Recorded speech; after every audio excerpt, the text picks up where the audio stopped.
Summer weather feels so frustratingly close, but boating season has already sort of started in the state. Watercraft inspections have resumed around Wyoming, meaning any watercraft transported into the state until November 30th must undergo a mandatory inspection for aquatic invasive species. Inspections must be done by a certified AIS inspector prior to launching on any Wyoming waters. A listing of inspectors is on the Game and Fish website. Boaters should plan ahead for inspections. Boaters in northeast Wyoming reservoirs should be aware of some changes. This year, there will not be boat ramp restrictions at Keyhole or Glendo reservoirs. Existing check stations in Beulah and Torrington, as well as Glendo and Keyhole reservoirs, will now operate with increased staffing and hours, along with two new check stations in the towns of Newcastle and Manville.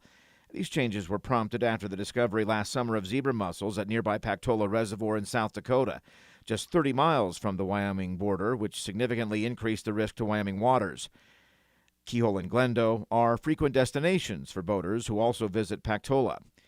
All boaters must stop when encountering an open AIS check station on their route of travel. Now, inspections go a lot faster if watercraft are clean, drained, and dry upon arrival.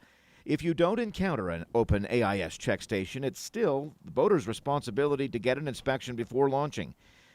Locations can be found on the Game and Fish website. Look under Fishing and Boating. Along with watercraft registration, all watercraft used on Wyoming waters must have an AIS decal. Both are available online. A combination watercraft registration and AIS decal can be purchased for 1 or 3 years for boats registered in Wyoming. For the most recent and up-to-date information on Wyoming AIS, visit the Game and Fish website. Now, if you're looking for something to spend your tax return on, consider upgrading your boat's safety gear.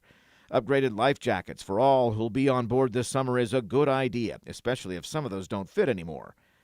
Fire extinguishers, throwable life preservers, an air horn, and an updated first aid kit are relatively cheap and valuable to have in case you need them. A listing of required safety equipment is in the latest watercraft regulations. This is Ray Hageman with the Wyoming Game and Fish Department.